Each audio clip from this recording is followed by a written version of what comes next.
Uno.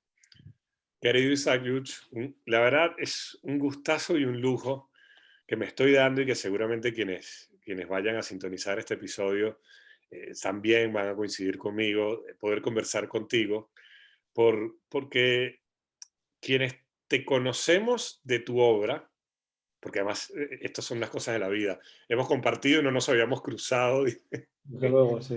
hasta ciudad llegamos a compartir y no logramos cruzarnos.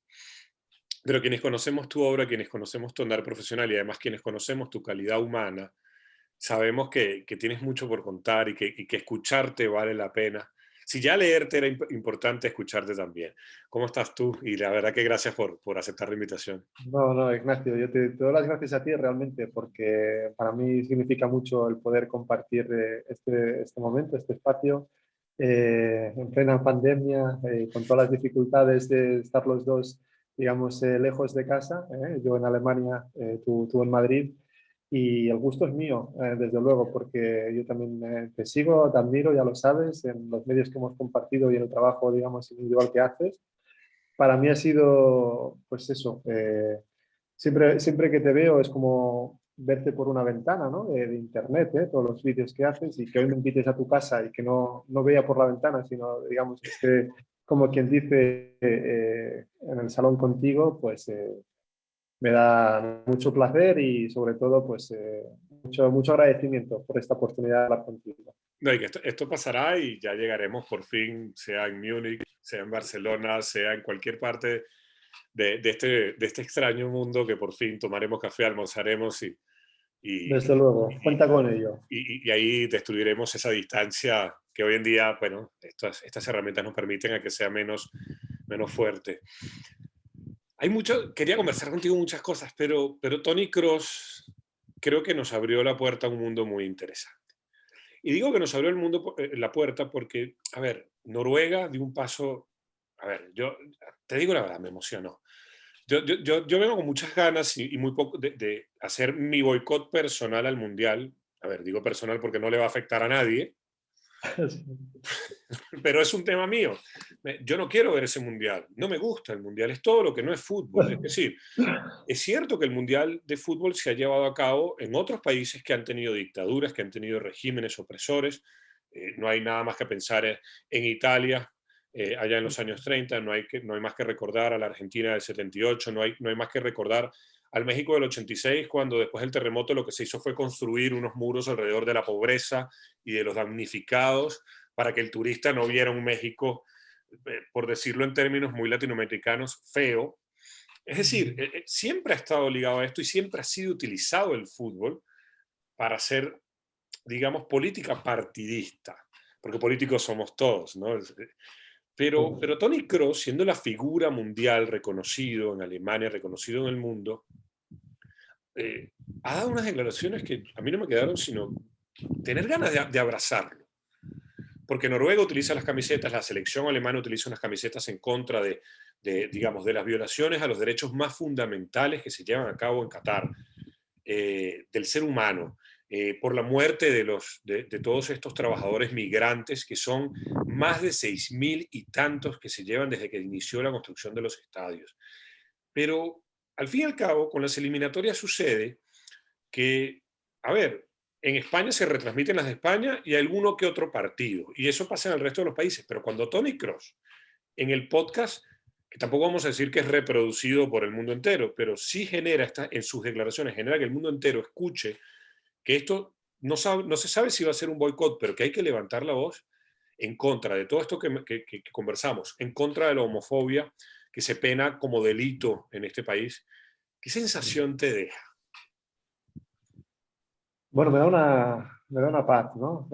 Una paz interior que no depende de él, afortunadamente. Digamos, la paz que cada uno se la tiene que trabajar por él mismo, pero sí que me reconforta, ¿no? Porque no estamos acostumbrados a que grandes figuras del fútbol, grandes figuras del deporte se mojen tanto, ¿no? Sobre todo, diría que es algo también muy del mundo del fútbol, ¿no? O sea, en otros deportes sí que vemos a destacados deportistas bueno, que más que menos dice la suya, ¿no? Pero en el fútbol es muy difícil encontrar a alguien de la dimensión de Toni Kroos, campeón del mundo, campeón de Europa varias veces, que, digamos, a poco tiempo, por decirlo así, de un mundial, se comprometa con palabras tan claras, digamos, se manifiesten tan claramente en contra, ¿no? de lo que ha sido la adjudicación de Qatar como sede. Evidentemente que ahora es muy tarde ya, ¿no?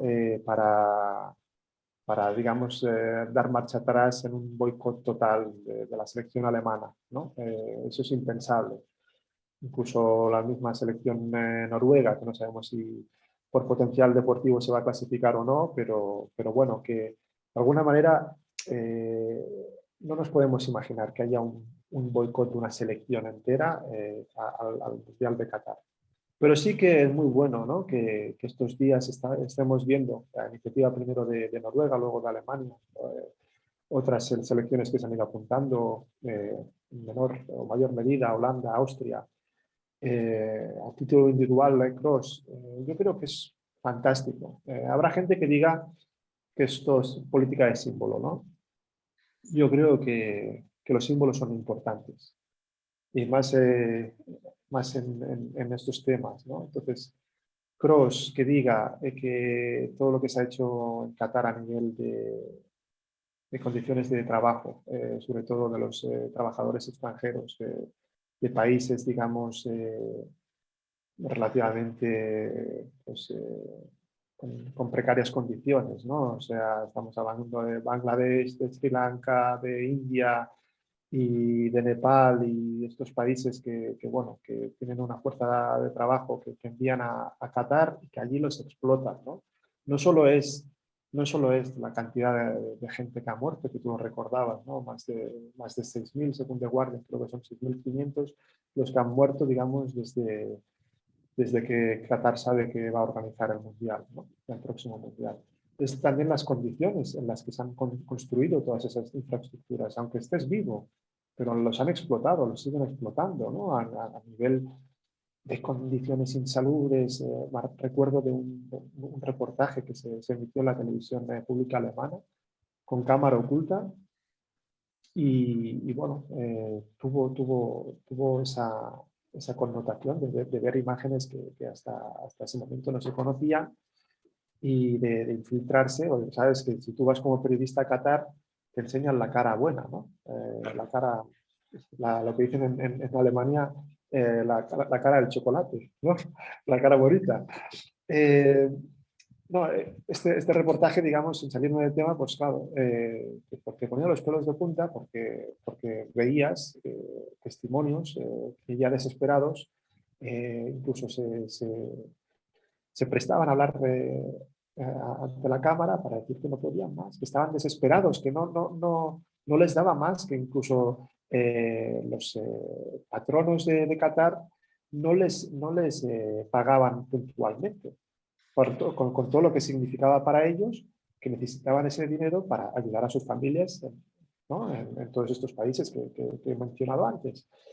Entonces, que un jugador, que normalmente sabemos que están en su burbuja los jugadores, que no se quieren complicar la vida, y menos en un fútbol global como que presenciamos desde hace ya muchos años, en el que, bueno, quien más, quien menos tiene sus intereses, ¿no? Sabemos que también Qatar tiene unos tentáculos por todos los deportes y, pues bueno, por ejemplo, Volkswagen, ¿no? O sea, el equipo de Wolfsburg, ¿no? Patrocinado y, digamos, sostenido por Volkswagen. Volkswagen tiene también acciones, ¿no? O sea, accionistas catarís, ¿no? Y dos miembros, me parece, que del Consejo de Vigilancia de Volkswagen son catarís, ¿no? Entonces, quien más, quien menos está pillado, ¿no? Por intereses, digamos. Y por eso nadie se suele mojar. Por tanto, que una figura como Kroos denuncie de alguna manera la violencia de las condiciones de trabajo de estos trabajadores extranjeros, digo, chapó, ¿no? O sea, es algo que, como decías tú, ¿no? Emociona, dan ganas de abrazar, decir, oye, gracias, porque no hay muchos que se han atrevido a hacer esto, ¿no? Digamos, con esta contundencia, pues creo que es el primero, ¿no? De este nivel.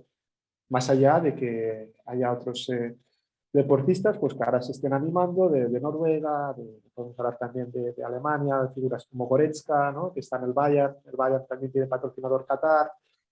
bueno, ya está aquí el debate, ¿no? Tematizar esto ya es bueno. Insisto, no me quiero enrollar mucho más sin escucharte a ti también, que seguro que tienes algo que decir, pero para mí son símbolos que hacen falta, digamos, para poner el tema encima de la mesa. Y luego, si quieres, vamos a hablar de si hay que hacer un boicot o no, digamos, como espectador o como aficionado o si fuera posible de selecciones. Pero para mí es algo importante de vivir estos días. Mira, hay dos cosas, ¿no? que me van quedando de escucharte. Primero, la relación del poder ante estas manifestaciones que inmediatamente son calificadas de protesta, cuando en realidad lo que son es una toma de conciencia, ¿no?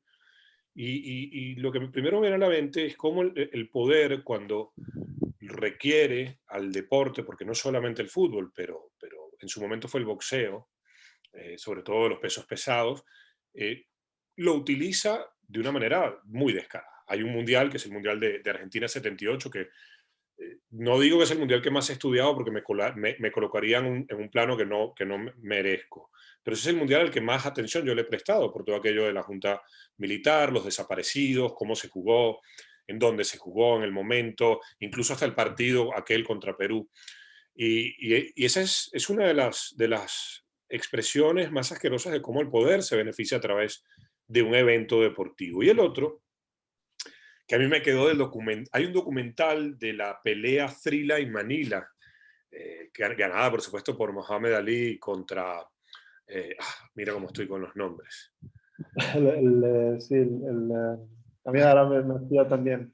que era, mira cómo estoy con los nombres que tengo que buscarlo inmediatamente, porque, pero bueno, quien habla es al principio, Fraser, Joe Fraser, ¿cómo se me va a olvidar el nombre de Joe Fraser? Bueno, Me salía algo como ficha y digo, esto es alemán, esto no puede ser. pero las cosas bueno, cuando va pasando el tiempo se nos van olvidando detalles.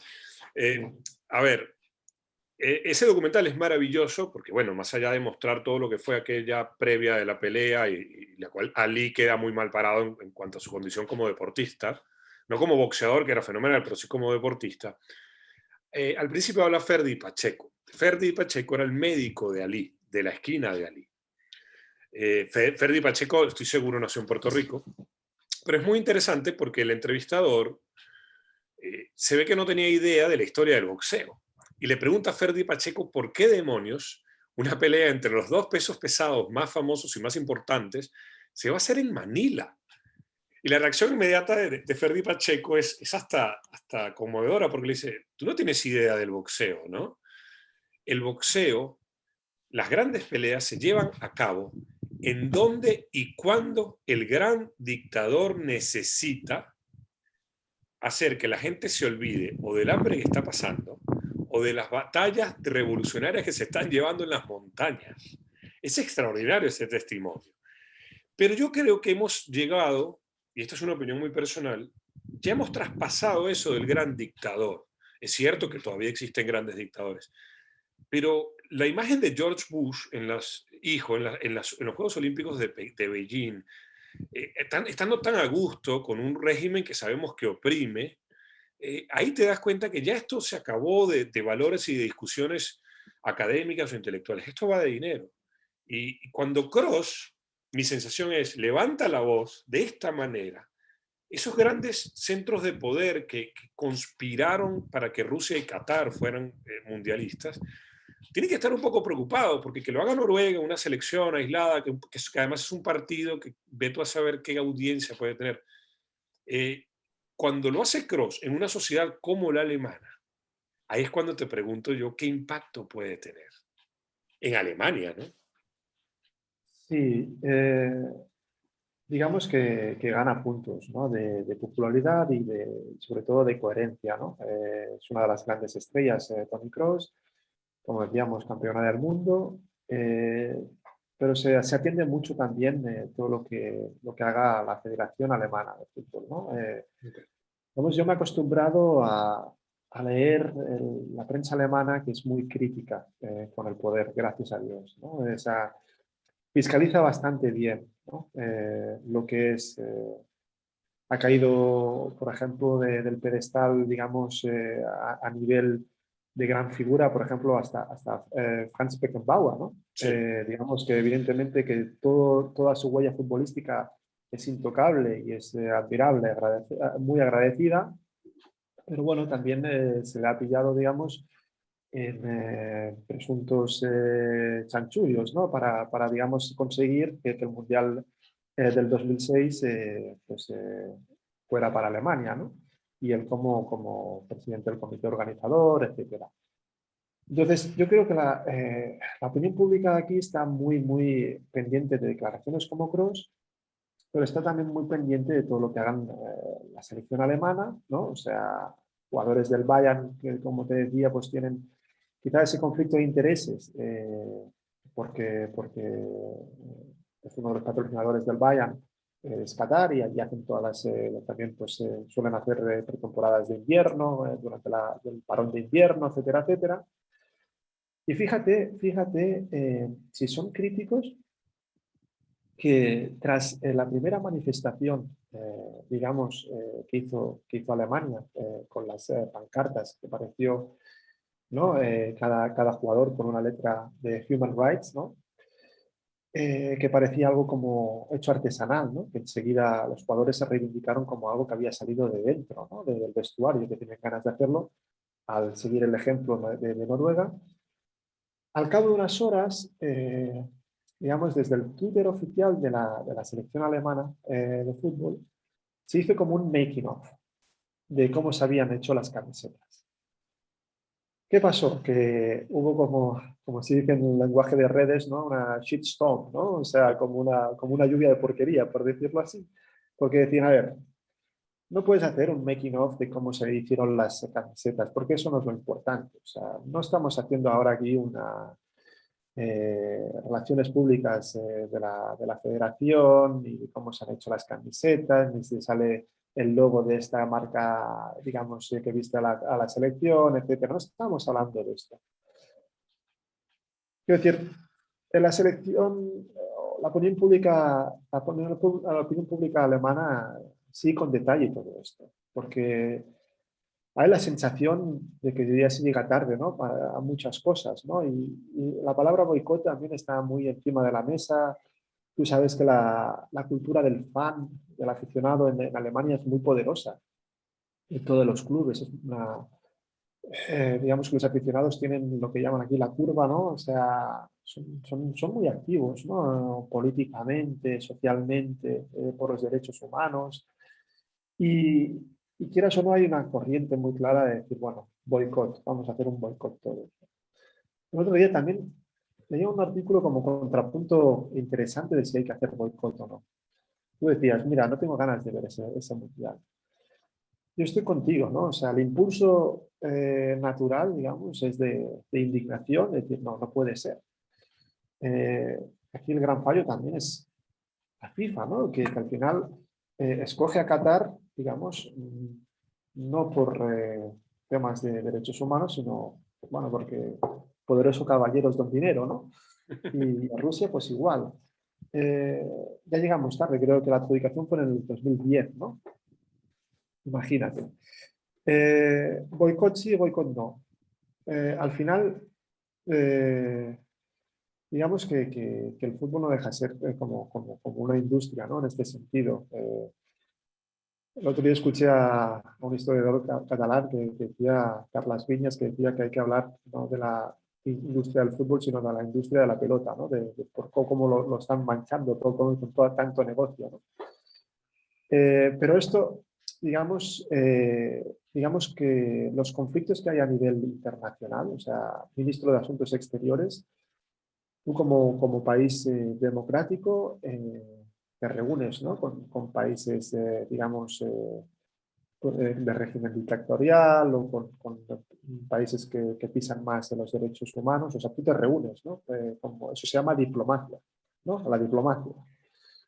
Las empresas también hacen, digamos, tratos con países, ¿no? Yo qué sé, igual hay algún país dictatorial que te interesa su petróleo o su gas, entonces tienes que negociar, ¿no? Digamos que ahí son tratados comerciales de expansión. Entonces, pedir al fútbol un boicot a poco de la organización del Mundial, quizá no es la solución, en el sentido de que no van a mejorar, hacer un boicot no va a mejorar las condiciones laborales de los trabajadores, ¿no? Quizá lo que hay que hacer es un trabajo de base más importante, obligar a federaciones, obligar a clubes, digamos, a comprometerse más, digamos, diariamente, ¿no? Con, digamos, una cadena de servicio, digamos, para de alguna manera defender los derechos humanos de una forma mucho más normalizada, mucho más cotidiana, ¿no? Yo creo que eso pasa, digamos, por la conciencia de que cuando el Bayern vaya allí, o el Barcelona, o el Real Madrid, o el Manchester City con otros países, que vayan allí, que vayan, digamos, con sus propios empleados, ¿no? Del club, de una sección que se llame, por decirte algo, derechos humanos, ¿no? Y que vayan ahí expertos y decir, bueno, vamos a ver, vamos allí porque nos interesa, entre comillas, su patrocinio, lo necesitamos, pero vamos, ¿cómo podemos negociar? ¿Cómo nos podemos entender? ¿Qué podemos hacer? Quizá esa es una postura, no sé, hacer realpolitik, ¿no? Política real, ¿no? O sea, puestos a entender que el deporte también es política, intentar hacer política dentro del deporte, ¿no? O a través del deporte. Yo creo que quizá a día de hoy podría ser un camino a seguir más que el boicot puro y duro, ¿no? Lo dejo así en el aire, pero el artículo un poco iba sobre esto y a mí como que me ha convencido ese punto de vista a día de hoy, ¿no? Digamos, primavera, digamos, en este lado del hemisferio, digamos, en 2021, ¿no? Que quizá en el 2010 te hubiera dicho, vamos a hacer boicot. O sea, es inconcebible que la FIFA haya conseguido el Mundial de Qatar como el de Rusia, quizás. Pero a día de hoy quizá llegamos tarde a todo esto. Es interesante que mencionas la cultura del fan, no del hincha. Sí.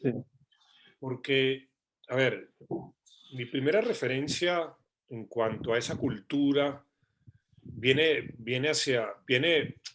relacionada con el San Pauli. El San Pauli, que es un equipo totalmente, digamos, con una cultura precisamente de defensa a derechos humanos, con además una cultura futbolística súper entretenida. El equipo entraba a la cancha, no recuerdo con qué canción, con qué tema de AC/DC, pero cuyo mensaje siempre era la búsqueda digamos, de luchar en favor de estos derechos fundamentales, ¿no? Y estoy hablando, antes de que San Pauli subiera a la primera división, que creo que subió ya por el año 2009 o 2010, no recuerdo.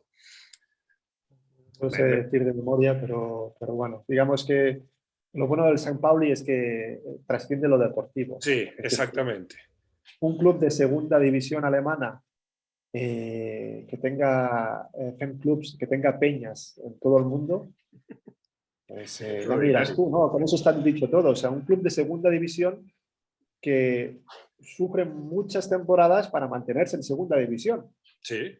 Bueno, en aquella temporada de primera, Sí. hay un partido en el que no logran ni siquiera cumplir con la cantidad de futbolistas mínimos para llenar el banco de suplentes y han inscrito al jefe de prensa como integrante, como futbolista, porque no llegaban. Era extraordinario, era fabuloso.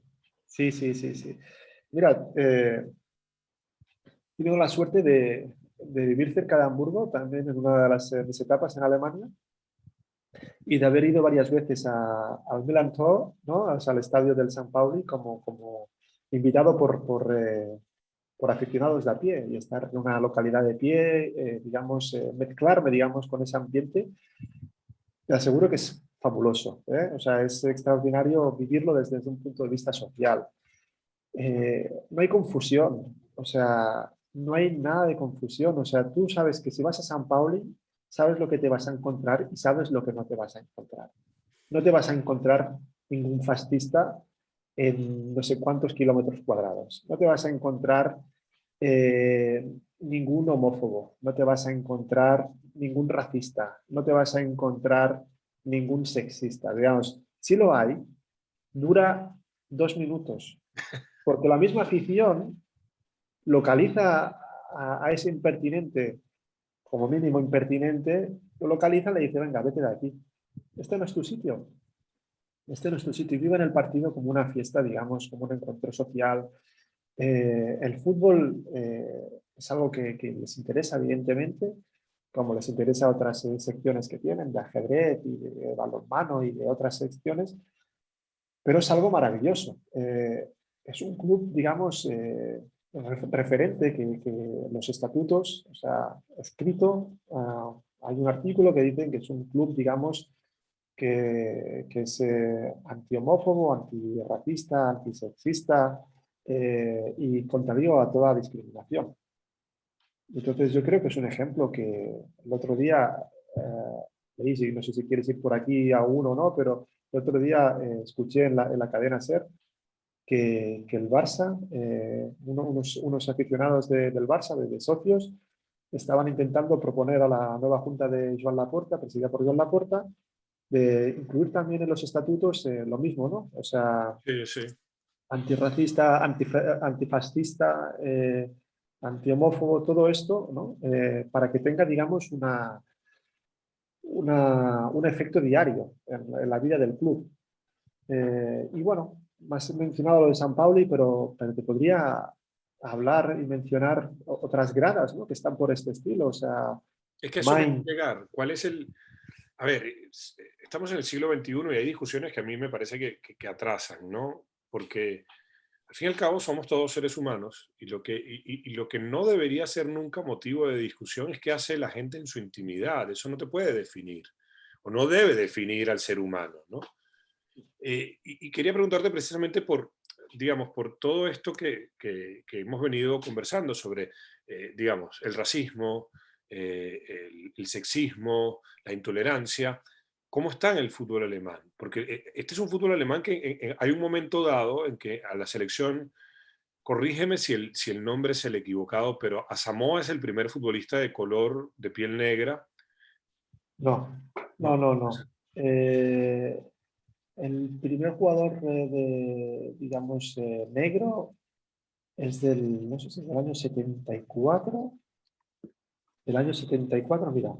Tengo justamente, mira, del año 74. Porque, mira, te puedo enseñar esta revista que es de Child Magazine y este señor, que ahora diré mal el nombre y no quiero decir mal el nombre, te lo voy a decir enseguida para decírtelo bien. Erwin Kostede ok, es el primer jugador de la selección alemana negro.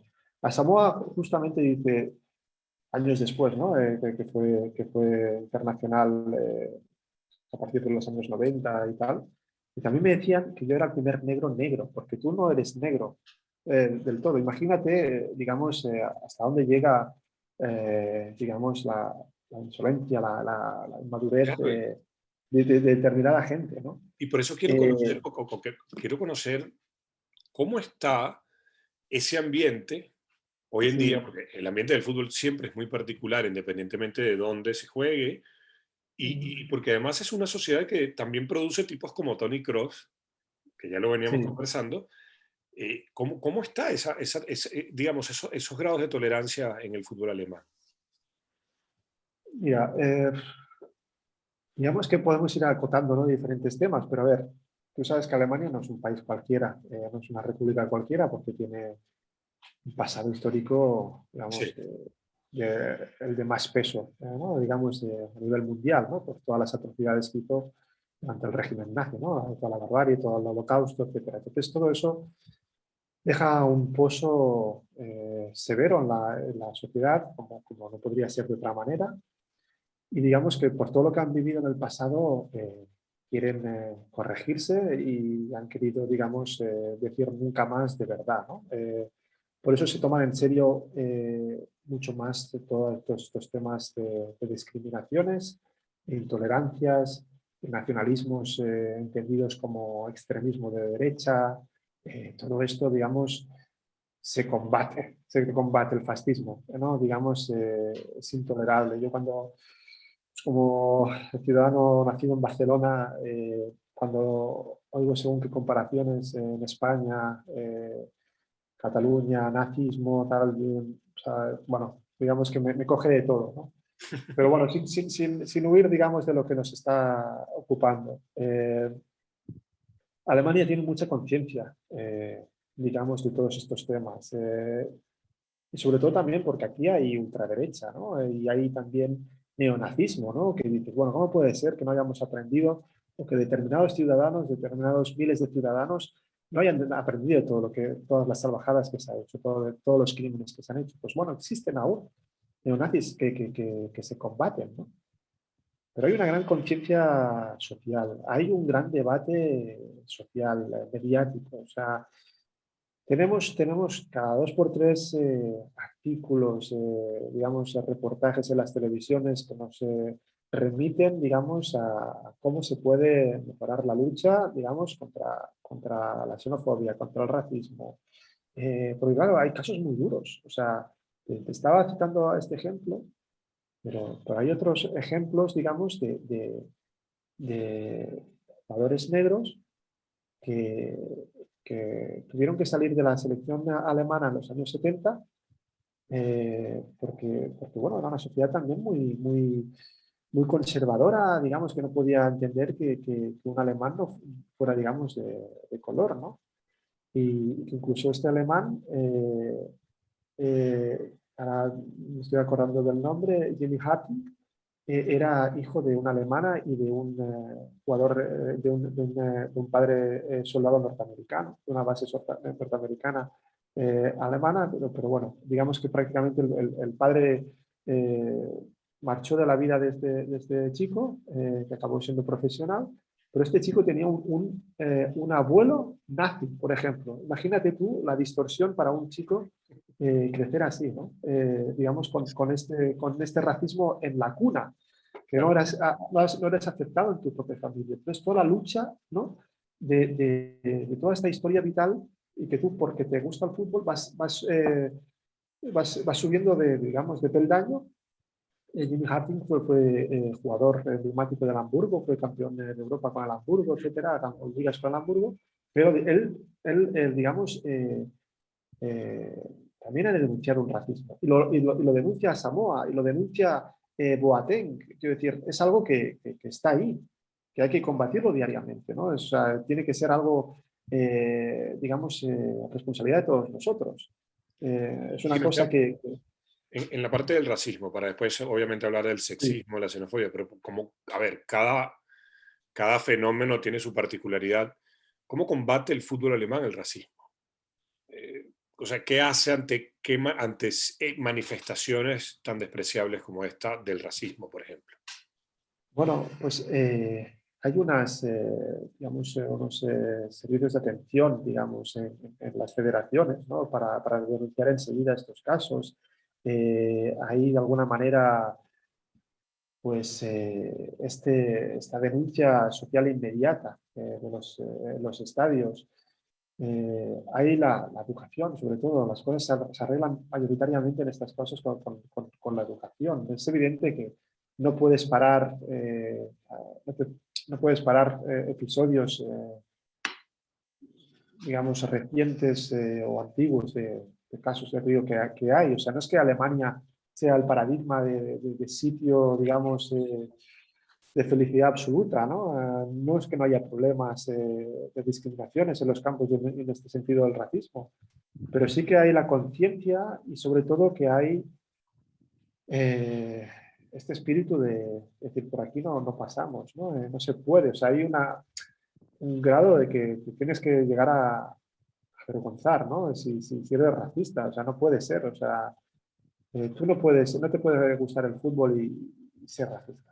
Es que sí, sí, son dos nociones totalmente contrarias. En el fútbol te abrazas y compartes y celebras y también te abrazas para pasar la tristeza con tu compañero y no existe razón alguna por la cual tú tengas que determinar si tu compañero, no me refiero solamente a tu compañero de equipo, sino a tu compañero de afición, de sentimiento, Luego, desde tengas que luego. reparar en credos o en color de piel o en cosas por el estilo, ¿no? Sí, Entonces, no, no, pero te digo, es una cosa que evidentemente está, o sea, yo no puedo negar según qué realidades, o sea, ahora me estoy recordando, por ejemplo, Özil, Mesut Özil, cuando se retiró de sí, la selección alemana, justamente dijo que se retiraba también harto también de sentir cierto desprecio racista, ¿no? Él decía, cuando gano soy alemán y cuando pierdo soy claro, soy turco, turco, o claro. ¿no? Soy inmigrante. Eh, pues la nueva perla, digamos, del Borussia Dortmund, Coco, Sí, sí, que ha debutado en Bundesliga con 16 años esta temporada, pues en un partido contra el Schalke, no sé si era sub-19 o sub-23, pues recibió hace unos meses también insultos racistas, ¿no? Pero bueno, todo esto luego hay una sanción. Luego todo esto hay, digamos, una intención de educar, ¿no? Digamos, de no tolerar esto, ¿no? Y ahí, digamos, en las federaciones, ahí en los clubes, pues, digamos, esa conciencia de irlo trabajando, ¿no? O sea, con un servicio de atención, digamos, para reclamar estos casos y para promocionar, digamos, la diversidad cultural, la diversidad de orígenes, de pueblos, digamos, la diversidad sexual, digamos, todo, ¿no?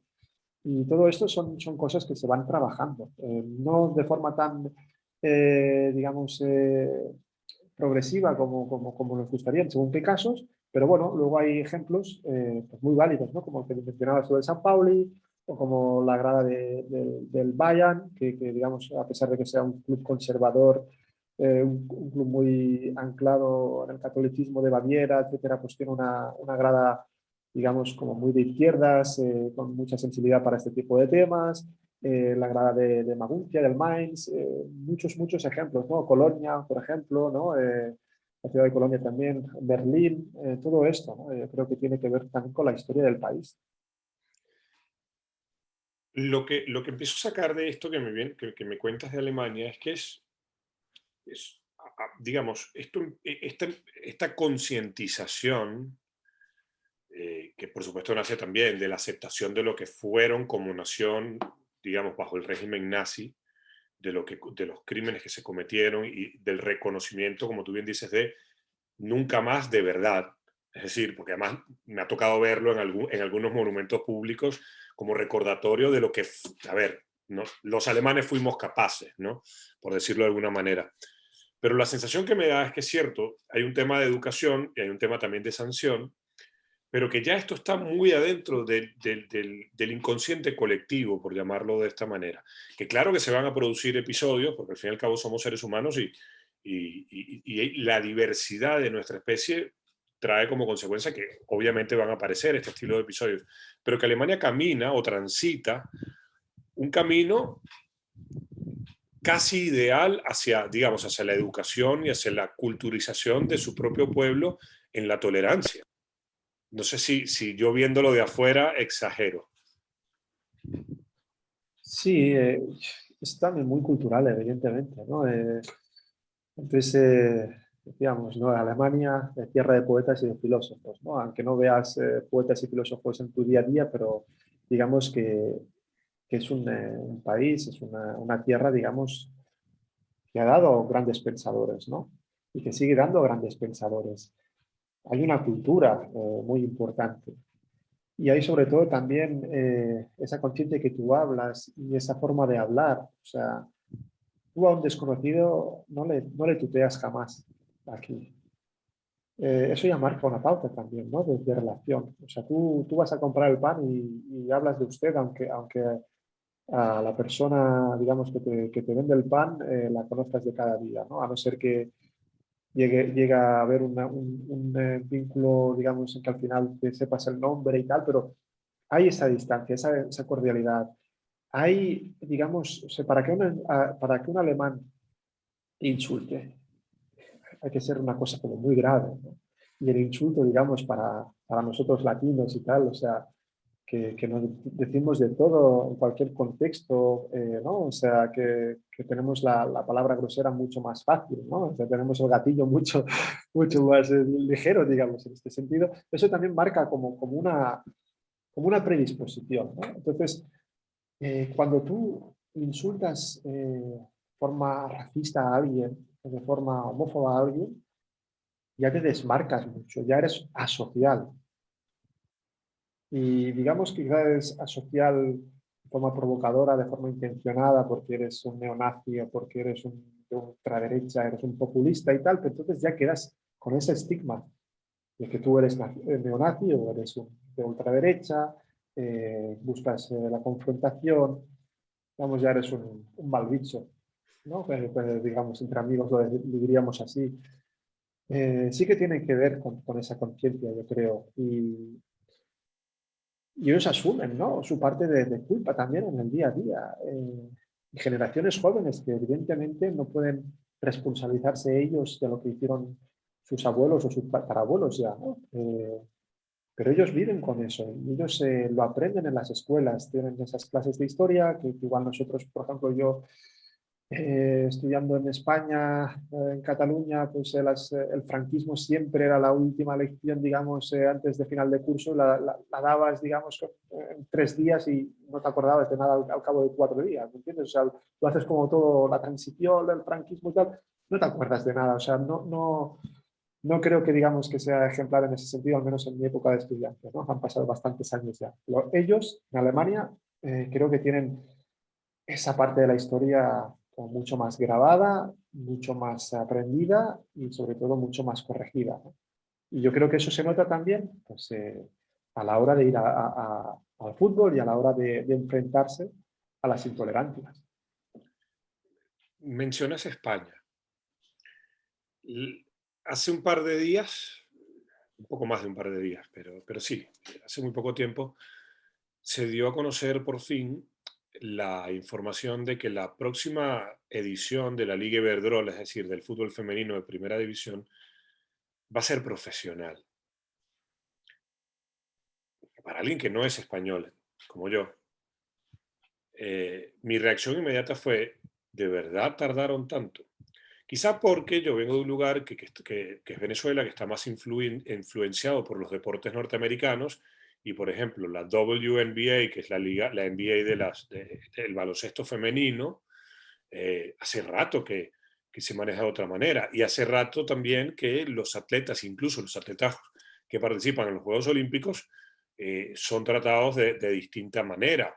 Eh, ¿Cómo es el fútbol femenino en Alemania en cuanto a eso? ¿Se les da el tratamiento de profesional a las chicas? Porque muchas veces la gente confunde ser profesional exclusivamente con la remuneración, cuando en realidad ser profesional es gozar de unos derechos, estar amparado en un sistema de derecho que que te protege en cualquier caso.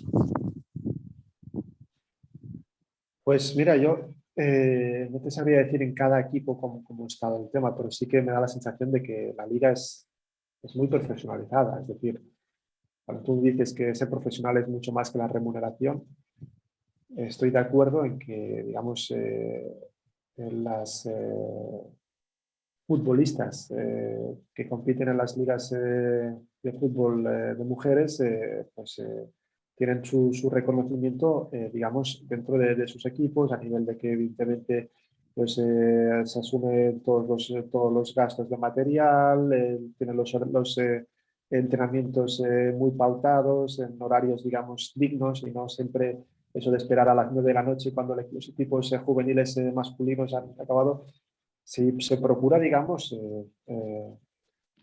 conservar, digamos, los derechos de las jugadoras, ¿no? En ese sentido, hay, digamos, equipos de fútbol, de clubes de fútbol que tienen su paraguas en el fútbol masculino. Hay un Bayern, hay un Wolfsburg, hay un Eintracht de Frankfurt, hay lo que sea, ¿no? Pero también hay equipos solo femeninos, ¿no? Turbine Potsdam, bueno, que este año ya hay como una colaboración con Hertha Berlín y tal, pero sí que hay una liga profesionalizada. Digamos que el fútbol femenino o sea, a nivel global, ¿eh? O sea, Sí, seguramente sí, sí, claro. que si ves todas las conjugadoras del colista de la liga femenina, pues te dirán que, bueno, que sus condiciones pues no van para mucho, que aún tienen pues, ciertos prejuicios, ¿no? Pero sí que tiene su seguimiento, digamos que se lo toman en serio. Evidentemente que hay mucho camino aún por recorrer. Hay, digamos, mira, me viene a la cabeza ahora algo que ha pasado en las últimas semanas, eh, que me parece alucinante que haya pasado, ¿no? Esto que decíamos que Alemania no es un país perfecto, ni mucho menos. Que si me aburres, me das una señal. Si te aburro, No, no, me no, das una señal. oh, por Dios. Eh, Hace unas semanas, en un partido, digamos, sub-23 de la liga masculina, el entrenador del Borussia Mönchengladbach, Heiko Vogel, se encara de forma sexista con una colegiada, digamos, con una auxiliar mujer del cuerpo arbitral. Bueno, la Federación Regional del Oeste de Alemania le impone una sanción y aparte, como parte del castigo, le dice, tienes que entrenar en las próximas semanas a un equipo o de chicas o de mujeres. O sea, parte de la sanción es entrenar a mujeres, ¿no? O sea, como decir, bueno, va, te has portado mal, entrena a las mujeres. Sí, estás castigado y, por Dios. Imagínate, ¿no? O sea, qué fallos se hacen, incluso, digamos, intentando hacer bien las cosas, ¿no? O sea, intentando profesionalizar todo, ¿no?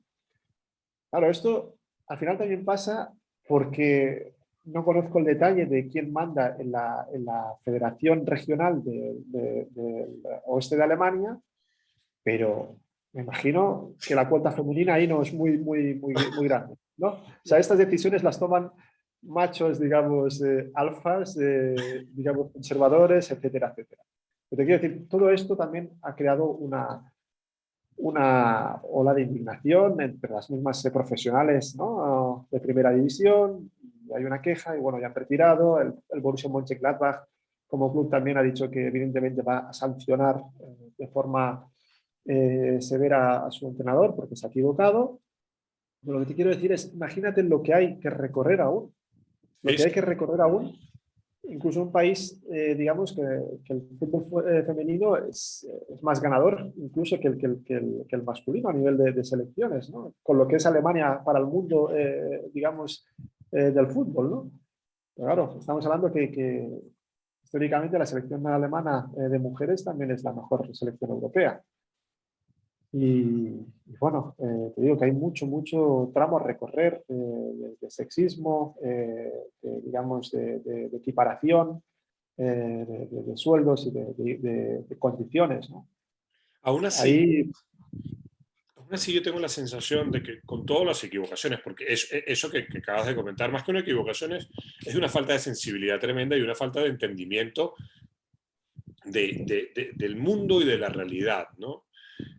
Pero aún así, cuando yo veo todas estas, a ver, te escucho a ti, esta cantidad de ejemplos, los positivos y este que no, definitivamente no es del todo positivo, y lo voy comparando con otros países que uno va preguntando, que uno va, digamos, curioseando, como se dice, uh, para que en el fútbol profesional veamos una Becky Hammond, que para que quienes no sepan es asistente nada más y nada menos que de Popovich en San Antonio Spurs y además Popovich está en una campaña de que la gente entienda que ella no está asistente ahí por mujer, sino porque tiene conocimientos y aptitudes que otros no tienen y listo, que hay que dejar de debatir eso si es mujer o no. O sea que hay que agradecérselo, por supuesto, a Popovich, una nueva cosa más.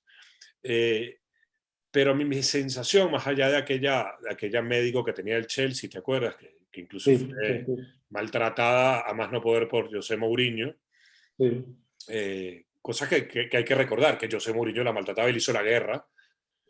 Sí, sí, Pero sí, yo desde siento que en el luego. fútbol alemán es Sí, quizá en el caso europeo en donde se pueda estar más cerca que una mujer pueda entrar a dirigir a un equipo profesional de hombres sin que estemos revisando si es mujer, si es hombre, sino simplemente porque tenga la capacidad para hacerlo. Y ya lo ha habido, ahora no recuerdo el equipo Yo de recuerdo en tercera Italia, en tercera división. división, alguna Sí, vez se sí, presentó sí, esto, sí. pero Tercera división, ahora no recuerdo el equipo sinceramente, pero sí que ha habido. Eso también es otro debate, ¿no? ¿Por qué no sí. hay más entrenadoras, digamos, mujeres? Ya en el fútbol Porque, femenino, porque exactamente, en la Liga exactamente. Iberdrola, la temporada anterior, se me escapa el número de equipos que son en la Liga Iberdrola, pero solamente habían 2 entrenadoras mujeres, que era Sí, María sí, sí. Pri del Betis Sí, y en el Rayo Vallecano, que después terminó en el sí, Valencia. sí, exacto. Y eh, después está Natalia Arroyo este año en la Real Sociedad. Natalia Arroyo este año en la Real Sociedad, es cierto, Sí, sí. pero Pero realmente es un tema también, ¿no? El por qué hay tan pocas entrenadoras mujeres en el fútbol femenino y en el fútbol masculino, ¿no? No es por falta de capacidad, ni mucho menos, ni por falta de talento, ni mucho menos. También yo creo que es falta de oportunidades, falta quizá a veces también de convencimiento y falta de que, claro, una mujer, digamos, futbolista, sabe que su carrera, digamos, no va a ser, digamos, tan lucrativa como la de un hombre, ¿no? Entonces, normalmente se forma durante su carrera pues con otros estudios, con otra preparación que luego le sirve para el futuro, porque sabe que no puede vivir solo del fútbol o raramente podrá vivir solo del fútbol. Y quizá eso también aleje de dar luego otro paso, ¿no? Hacia la dirección del banquillo, intentando buscar una explicación.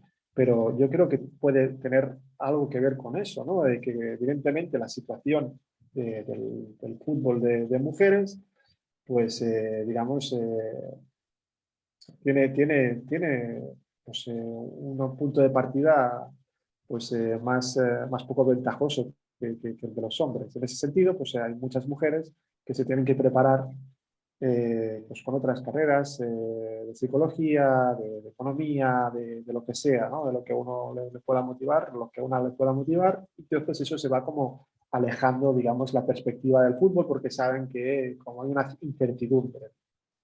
Pero también no puede ser que, yo creo que es una práctica que se tiene que acabar, que creo que también va desapareciendo, tiene que tender a desaparecer, que el entrenador que está en el fútbol de mujeres no puede estar allí porque no sea suficientemente bueno para estar con los equipos masculinos, digamos. No puede ser que al mano lo echen, digamos, lo deriven hacia al fútbol femenino, ¿no? exactamente. O sea, el entrenador que entrene a fútbol de mujeres tiene que ser igual de bueno, o la entrenadora tiene que ser igual de buena que su compañero en el fútbol masculino. Yo creo que todos estos son cambios que como aficionados críticos tenemos que exigir para el bien de todos. Coincido. Te hago la última sabiendo que esto no es más que una pausa, porque bueno, seguramente, bueno, pasará la pandemia, nos encontraremos y habrán más ocasiones para seguir conversando Encantado. formato. Se me está haciendo corto, se me está haciendo corto. Sí, a mí también. Yo porque me aparece aquí ya digamos, el cronómetro digamos, por el tema de los episodios del podcast. Y Ah, entonces ya. ahí ya sé que, Sí, porque bueno, sí, ya la gente, tú sabes que hoy en día prestan menos atención, pero yo sigo manteniendo esto de 1 hora porque las conversaciones tienen que ser pausadas. claro. Esto de los gritos y la histeria no puede ir con nosotros. Y Sí, precisamente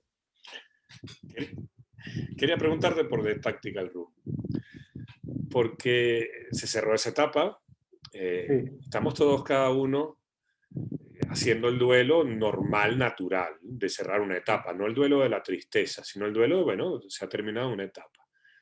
Pero se lo pregunté a Martí y también quería preguntártelo a ti.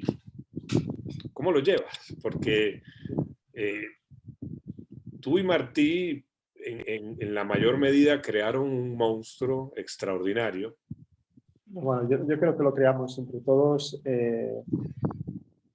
con Martí como estandarte, ¿no? Y como alma mater o pater en este caso.